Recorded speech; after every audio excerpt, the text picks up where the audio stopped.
हाँ तो मेरे प्यारे दोस्तों, कैसे हैं आप सब। चलिए आज मैं आप लोगों को पहला टॉपिक जो कि घूर्णन त्रिज्या है यानी रेडियस ऑफ gyration के बारे में बतलाने जा रहा हूं। तो सबसे पहले हम लोग ले लेते हैं एक पिंड, ठीक है। ये हो गया हमारा एक पिंड। अब ये पिंड जो होगा वो कई सारे कणों से मिलकर बना हुआ होगा, तो इसमें बहुत सारे कण हैं, ठीक है, समझ में आ गया। अब हम लोगों ने ले लिया है एक अक्ष, ठीक है, समझ में आ गया।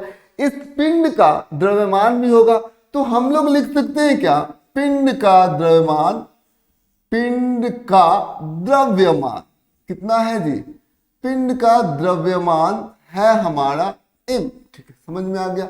अब यहां पर आपको ध्यान से समझना होगा, यहां पर देखिए इस अक्ष के परित जो हमारा जड़त्व आघूर्ण है, ठीक है, जड़त्व आघूर्ण, उसके बारे में उसको हम लोगों ने ले लिया है कि वो I के बराबर जो है हमारा जड़त्व आघूर्ण है। तो सबसे पहले एक यहां पर हम लोग कार्य को करेंगे, हम लोग क्या करेंगे, अक्ष को समान रख देंगे, ठीक, समझ में आ गया।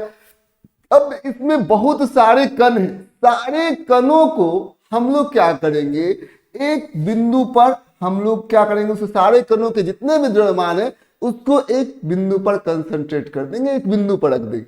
तो इस बिंदु का जो द्रव्यमान हो जाएगा वो पिंड के द्रव्यमान के बराबर होगा, और इसकी दूरी जो हमारा अक्ष है, अक्ष से दूरी कुछ इस प्रकार से रखते हैं, ठीक है, समझ में आ गया। दूरी कुछ इस प्रकार से हम लोग रखेंगे ताकि जितना पहले जड़त्व आघूर्ण था, ठीक है, बाद में भी उतना ही जड़त्व आघूर्ण हो। मतलब पहले यहां पर जड़त्व आघूर्ण I था, तो बाद में भी जड़त्व आघूर्ण कितना होना चाहिए, वो उसी अक्ष के परित I ही होना चाहिए। तो सारे द्रव्यमान को एक बिंदु द्रव्यमान में हम लोगों ने क्या किया है, कन्वर्ट किया है। तो उसका अक्ष से जो दूरी होगा उसी दूरी को तो हम लोग क्या बोलते हैं, घूर्णन त्रिज्या यानी रेडियस ऑफ gyration। तो इस दूरी को हम लोग क्या बोलेंगे, ये दूरी ही हो जाएगा हमारा घूर्णन त्रिज्या, ठीक है, समझ में आ गई। ये बात आपको ध्यान से समझना होगा। चलिए आइए हम लोग इसको समझते हैं। तो हम लोग क्या करेंगे, सबसे पहले यहां पर हम लोग क्या करेंगे, जैसे यहां पर I हम लोग निकालना चाहते हैं, तो I बराबर कितना हो जाएगा, I बराबर हो जाएगा, वो हो जाएगा m, और इस बिंदु द्रव्यमान का जो इस बिंदु इसका मास जो है कैपिटल M है, ठीक है, द्रव्यमान कैपिटल M है, और इसका जो दूरी है अक्ष से वो तो हमारा स्मॉल r है, ठीक है। तो हम लोग क्या ले लेंगे, जो इसका जड़त्व आघूर्ण हो जाएगा वो हो जाएगा कितना, m r का स्क्वायर, ठीक, समझ में आ गई। ये बात आपको ध्यान से समझना होगा। तो यहां पर I बराबर कितना होगा, I बाई m हम लोग कह सकते हैं r का वर्ग, समझ में आ गया। तो r बराबर हम लोग कितना लिख सकते हैं, रूट अंडर I बटा m, ठीक, समझ में आ गया। और हम लोग रेडियस ऑफ gyration को हम लोग कैपिटल K से भी हम लोग इसको प्रदर्शित कर सकते हैं। बहुत जगह आपको K से भी प्रदर्शित करते हुए मिलेगा। तो K बराबर कितना हो जाएगा, रूट अंडर I बटा m, ठीक, समझ में आ गया। तो ये क्या है, एक्चुअल में आप देखेंगे घूर्णन त्रिज्या वो क्या है, एक दूरी है, ठीक, समझ में आ गया। तो हम लोग कह सकते हैं इसका SI मात्रक, इसका SI मात्रक, ठीक है, क्या होगा, इसका SI मात्रक मीटर होगा, ठीक है, समझ में आ गया। अब यहां पर बात करते हैं इसका वीमा। तो वीमा के बारे में हम लोग बात करेंगे। तो वीमा कितना होगा, तो क्या हो जाएगा, m का घात 0, l का घात 1 और t का घात 0, समझ में आ गया। ये इसका वीमा होगा, ठीक है। ये सदिश राशि है कि अदिश राशि है, तो यह एक अदिश राशि है। तो हम लोग यहां पर लिख सकते हैं यह एक क्या है, अदिश राशि है, अदिश राशि है। तो ये बात आपको ध्यान से समझना होगा, यह एक अदिश राशि है। चलिए आइए अब हम लोग एक क्वेश्चन हम लोग यहाँ पर सॉल्व करेंगे। जैसे हमारे पास ये हमारा हो गया अक्ष, ठीक, समझ में आ गया। यहाँ पर हम लोग दो बिंदु द्रव्यमान को रख देते हैं, मान लेते 1 kg, ठीक है, 1 kg है और इसकी जो दूरी है हमारा वो है 1 मीटर के बराबर, समझ में आ गया, कोई दिक्कत की बात नहीं है। फिर जो है एक है हमारा 2 kg और इसकी जो दूरी है वो 4 मीटर के बराबर है, कोई दिक्कत की बात नहीं, समझ में आ गया। तो सबसे पहले आपको यहां पर निकालना है कि घूर्णन त्रिज्या कितनी होगी। आपको क्या निकालना है? घूर्णन त्रिज्या, ठीक है। इसको आपको कैलकुलेट करना है। कैसे आप इसे कैलकुलेट करेंगे?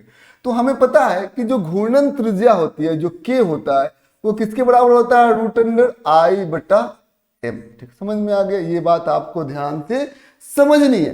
तो यहां पर सबसे पहले ये आई क्या है? आई हमारा अक्ष के परित, अक्ष के परित, ठीक है, अक्ष के परित क्या है? घूर्णन, जो हमारा जड़त्व आघूर्ण है, अक्ष के परित जड़त्व आघूर्ण है, यही तो हमारा आई है ना जी, ठीक है। और एम क्या है? एम जो है इस जो पिंड है, इस पिंड का कुल द्रव्यमान, ठीक है।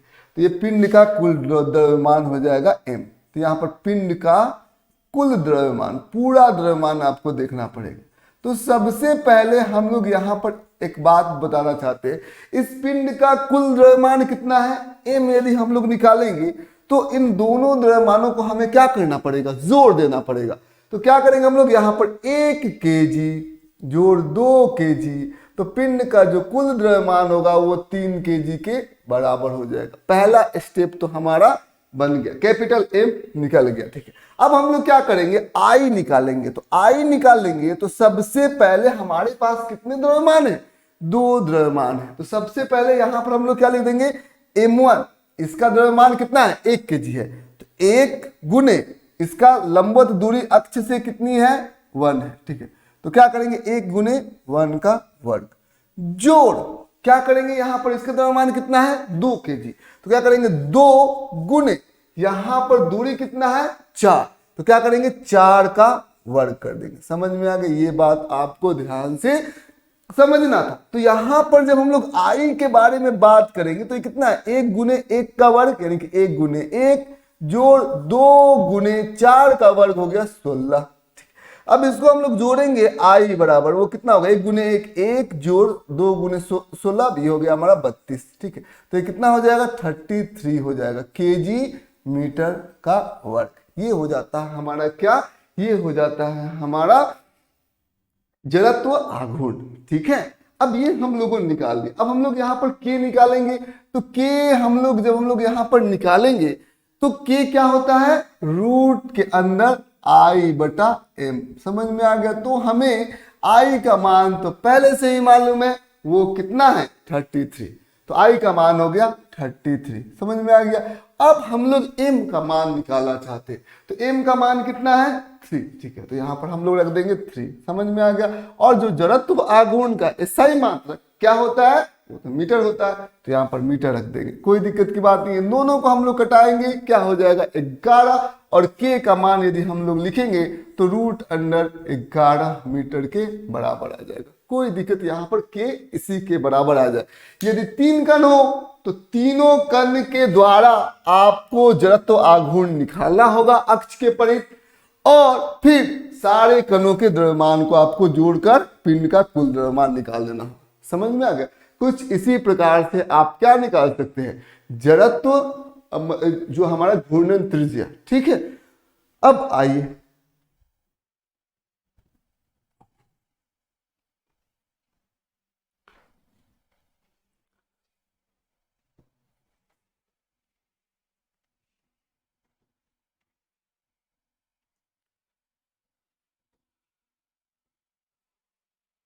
अब हम लोग बात करेंगे कि घूर्णन त्रिज्या का निर्भरता, आखिर ये किन किन बातों पर निर्भर करता है। निर्भरता के बारे में हम लोग बात करेंगे। तो सबसे पहले हम लोग जानते हैं कि घूर्णन त्रिज्या बराबर कितना होता है? वो होता है हमारा रूट अंडर क्या होता है? आई बटा एम। यही तो हमारा घूर्णन त्रिज्या होता है।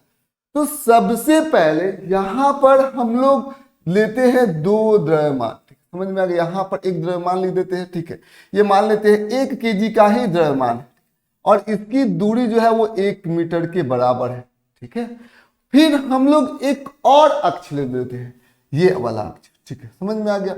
इस यही 1 kg का द्रव्यमान है, केवल क्या बदल गया? अक्ष। इसको हम लोग बोलेंगे अक्ष 1, ठीक है, इसको हम लोग बोलेंगे ये हमारा कौन सा अक्ष है, ये हमारा है अक्ष 2। ठीक, अब हम आपसे पूछना चाहते हैं कि घूर्णन त्रिज्या किस अक्ष के परित जो है वो ज्यादा होगा।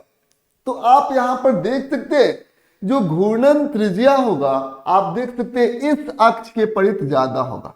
ठीक, आप दोनों एक ही द्रव्यमान है 1 kg, ठीक है, और ये मान लेते हैं कि 10 मीटर है, तो एक ही द्रव्यमान है, तो दोनों केस में m क्या होगा, समान होगा। इस केस में भी m क्या होगा, 1 kg होगा, और इस केस के लिए m क्या होगा, 1 kg होगा। लेकिन आप देख सकते हैं अक्ष बदल गया, अक्ष बदल गया, तो हमारा देख सकते हैं जो जड़त्व आघूर्ण है वो भी बदल जाएगा। यहां पर जड़त्व आघूर्ण हो जाएगा कितना, तो हम लोग यहां पर मान लेते जड़त्व आघूर्ण हो जाएगा I1, तो यहां पर जड़त्व आघूर्ण हो जाएगा I2। ठीक, समझ में आ गया। I1 कितना हो जाएगा इस अक्ष के लिए, m1 गुने 1 का वर्ग, 1 का वर्ग यानी कितना हो जाएगा 1 kg मीटर स्क्वायर। समझ में आ गया। यदि हम लोग I2 के बारे में बात करेंगे तो वो कितना हो जाएगा, देखिए द्रव्यमान 1 ही kg है, 1 गुने 10 का वर्ग, ठीक, 10 का वर्ग हो जाएगा, यानी ये हो जाएगा हमारा 100। ठीक, समझ में आ गया। तो हमारा 100 kg मीटर स्क्वायर हो जाएगा। तो यदि हम लोग बात करेंगे कि इसका आखिर जो घूर्णन त्रिज्या होगा वो कितना होगा, तो घूर्णन त्रिज्या k निकालेंगे इसके लिए, तो √I आ गया हमारा 1 बटा m कितना ले लेंगे इसके लिए, इस अक्ष के परित। तो इस अक्ष के परित हम लोगों को सबसे पहले हम लोगों को निकालना होगा जड़त्व आघूर्ण, जो कि हमारा कितना आ गया है, 1 के बराबर आ गया है। ठीक है, जड़त्व आघूर्ण, और द्रव्यमान कितना ले लेंगे, वो तो 1 ही ले लेंगे, तो यहाँ पर 1 ही ले लिए। ठीक है, समझ में आ गया। तो यहाँ पर k का मान यदि देखेंगे तो वो 1 मीटर के बराबर आएगा, और यहाँ पर यदि k का मान लिखेंगे, जड़त्व आघूर्ण का मान लिखेंगे, ठीक है, मान लेते हैं k1 है और ये k2 है, तो यहाँ पर सबसे पहले इस अक्ष के परित जो जड़त्व आघूर्ण है वो कितना है, वो है I2 यानी कि वो है 100। तो यहाँ पर लिख देंगे हम लोग 100। ठीक है, और फिर आप यहां से ये जो जड़त्व आघूर्ण आपने निकाल दिया, और द्रव्यमान कितना, 1 ही kg है ना, तो 1 ही kg है, तो यहाँ पर क्या लिख देंगे 1, तो कितना आ जाएगा हमारा 10 मीटर के बराबर आ जाएगा।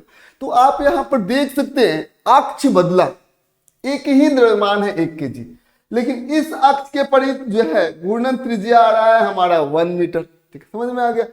और इस अक्ष के परित जो है जो घूर्णन त्रिज्या है वो 10 मीटर के बराबर आ रहा है। तो हम लोग कहेंगे कि द्रव्यमान तो 1 ही kg का है, अक्ष बदला तो हमारा जड़त्व आघूर्ण बदला, जड़त्व आघूर्ण बदला तो हम लोग बोलेंगे कि हमारा घूर्णन त्रिज्या भी बदल जाएगा। ठीक है, समझ में आ गया। जैसे आपके सामने 2 प्रश्न एक ऐसे ही देते हैं, ये हमारा पहला, ठीक, इसके लिए कितना है I1 है, और इसके लिए कितना है, यहाँ पर ये मान लेते हैं कि घूर्णन त्रिज्या जो है k1 है, और इसके लिए हमारा k2 है। ठीक, समझ में आ गया।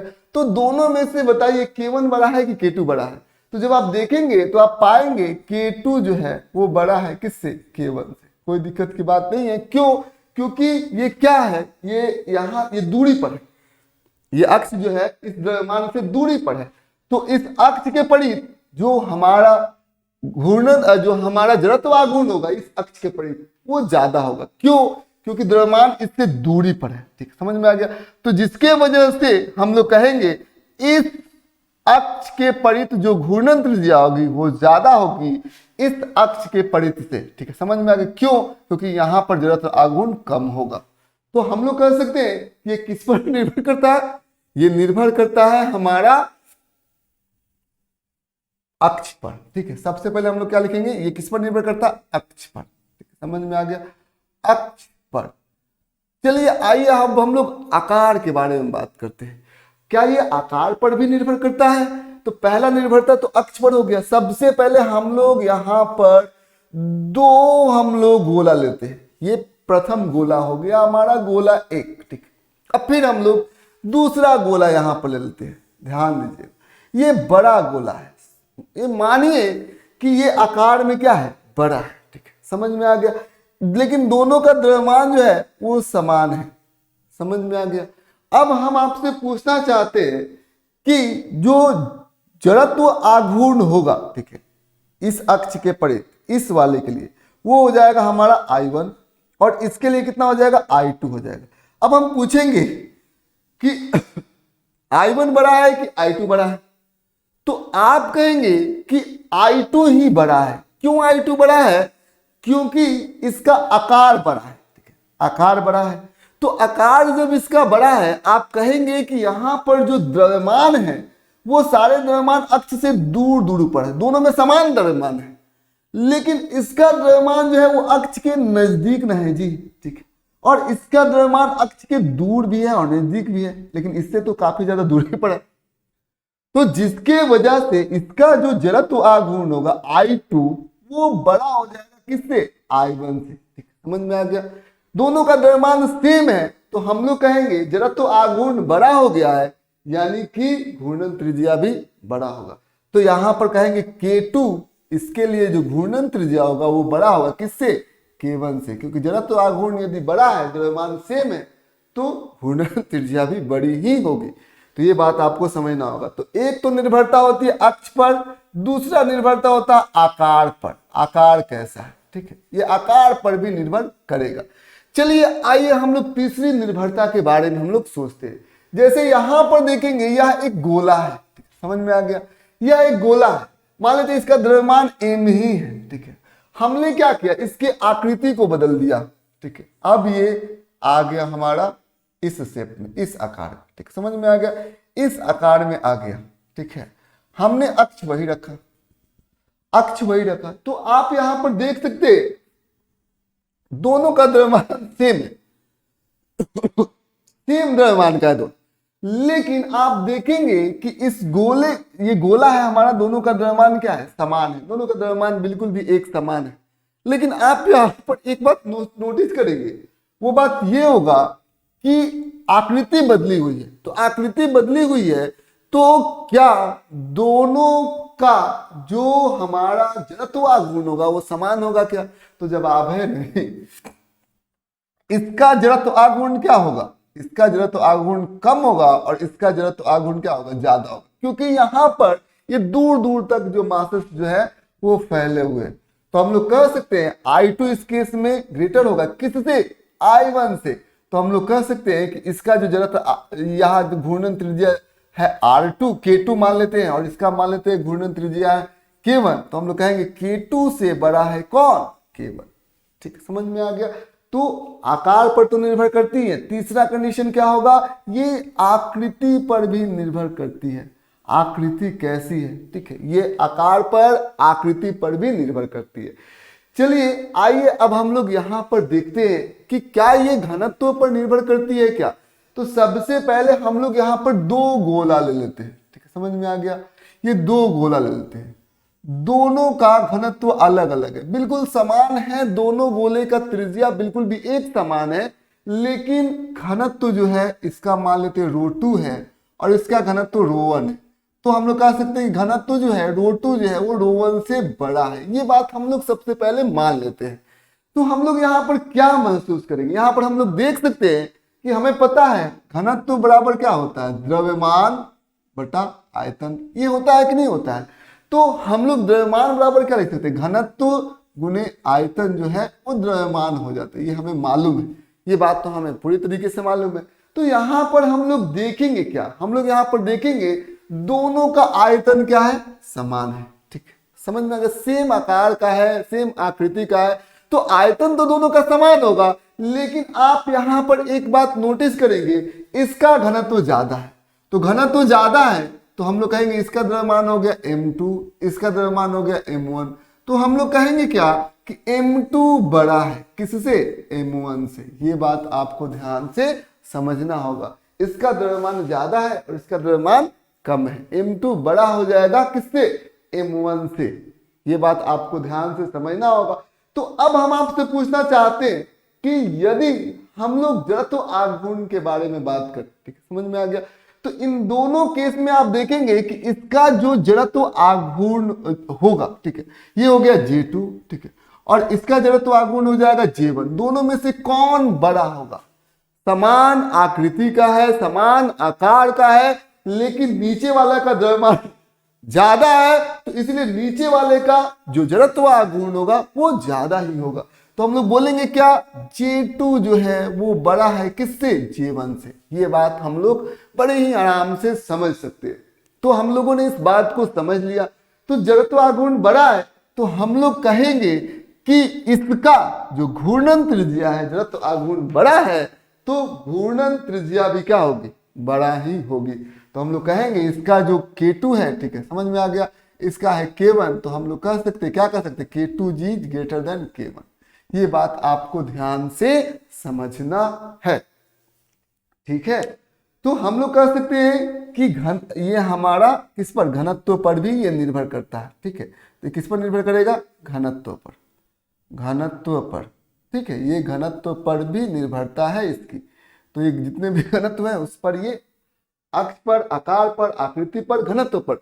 मजेदार बात ये है कि ये जो घूर्णन त्रिज्या होती है वो पिंड के द्रव्यमान पर निर्भर नहीं करती है, समझ में आ गया। जैसे यहाँ पर पिंड के द्रव्यमान पर ये निर्भर करेगी ही नहीं करेगी। क्यों नहीं करेगी, क्योंकि यहाँ पर क्या है, m से, इसमें भी m आएगा, इसमें भी m आएगा, पिंड के द्रव्यमान पर निर्भरता इसकी नहीं है, ठीक है। तो ये बात आपको ध्यान से समझना होगा। कोई भी प्रश्न ये पूछ सकता है, क्या घूर्णन त्रिज्या पिंड के द्रव्यमान पर निर्भर करेगी, आपका जवाब होना चाहिए नहीं, ठीक है। चलिए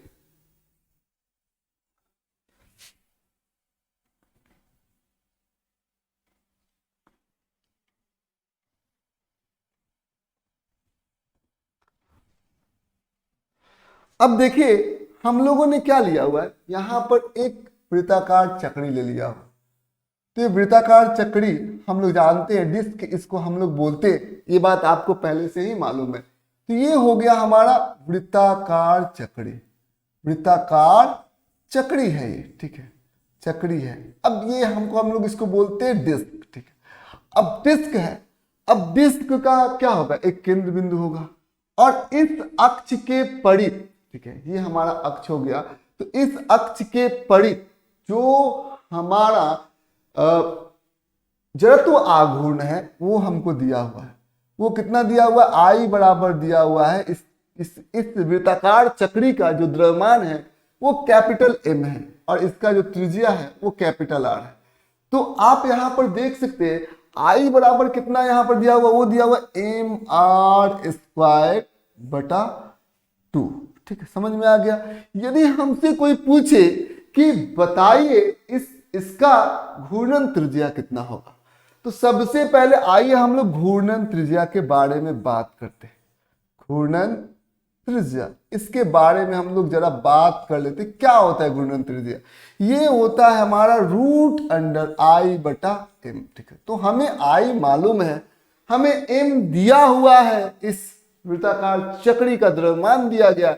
तो क्या हम लोग घूर्णन त्रिज्या निकाल नहीं सकते क्या, बिल्कुल निकाल सकते। तो हम लोग क्या निकालेंगे, k बराबर √I mr स्क्वायर बटा 2 बटा m हो जाएगा। ये इससे इसको हम लोग कटा देते हैं तो कितना हो जाएगा, r बटा √2 मीटर हो जाएगा। ये हो जाएगा हमारा इस वृत्ताकार चक्री का घूर्णन त्रिज्या, ठीक है, समझ में आ गया। r स्क्वायर है तो ये r हो गया, यहाँ 2 है तो √2 हो जाएगा। ये वृत्ताकार, ये घूर्णन त्रिज्या हो गया। कोई दिक्कत यहाँ पर समस्या है ही नहीं। फिर हम लोग और आगे की तरफ बढ़ जाते हैं। यहाँ पर हम लोग एक वलय ले लेते हैं, एक रिंग ले लेते हैं।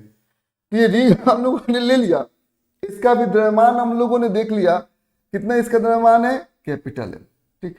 तो इसका द्रव्यमान हो गया हमारा कैपिटल M, ठीक है। ये हमारा एक पिंड हो गया, इसका द्रव्यमान हो गया कैपिटल M, कोई दिक्कत की बात नहीं है। इस पिंड का यदि हम लोग इस वलय का, इस रिंग का यदि हम लोग रेडियस ले लेते हैं, जानते हैं रेडियस कितना ले लेते हैं हम लोग, वो ले लेते हैं कैपिटल R और द्रव्यमान कैपिटल M ले लिया। यदि हम लोग बोले, आपसे एक सवाल पूछे कि बताइए इस वृत्ताकार चक्री और इस वलय, इस रिंग की दोनों में से यदि हम लोग बात करेंगे जड़त्व आघूर्ण का, तो किसका ज्यादा होगा।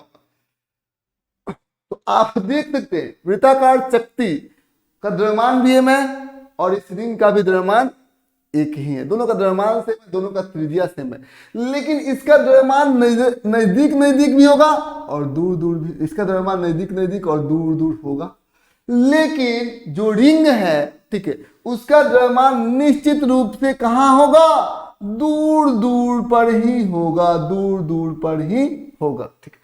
तो हम लोग ये बात को कह सकते हैं कि इस रिंग का द्रव्यमान दूर दूर पर है, इसीलिए इसका जो जड़त्व आघूर्ण होगा वो ज्यादा होगा किससे, वृत्ताकार चक्री से, ठीक है, समझ में आ गया। दोनों को यदि हम लोग कंपेयर करेंगे तो हम लोग पाएंगे इसका यदि जड़त्व, इसका तो ये हम लोग यदि इसका हम लोग क्या निकालना चाहते हैं, जड़त्व आघूर्ण, तो वो आता है हमारा m गुने r का वर्ग, ठीक है, इससे ये दोगुना होता है, समझ में आ गया, m गुने r का वर्ग होता है, कोई दिक्कत की बात नहीं होती है, ये बात आपको ध्यान से समझना होगा, ठीक है। यदि हम लोग कहें कि बताइए इस, और ये अक्ष भी होना चाहिए क्योंकि बहुत सारे अक्ष हो सकते हैं, हम किस अक्ष के बारे में बात करें, एक ऐसा अक्ष जो इसके केंद्र बिंदु से तो पास कर ही रहा है और साथ ही साथ इसके तल पर लंबवत है, ये अक्ष, ठीक, समझ में आ गया।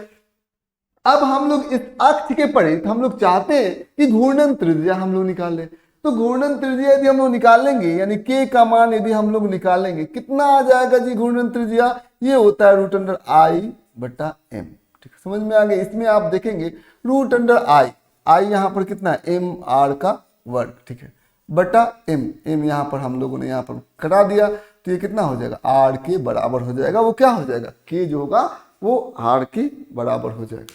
तो ये चीजें आपको ध्यान से समझनी थी। उम्मीद करते हैं आज का क्लास इन्फॉर्मेटिव रहा होगा। आज बस इतना है।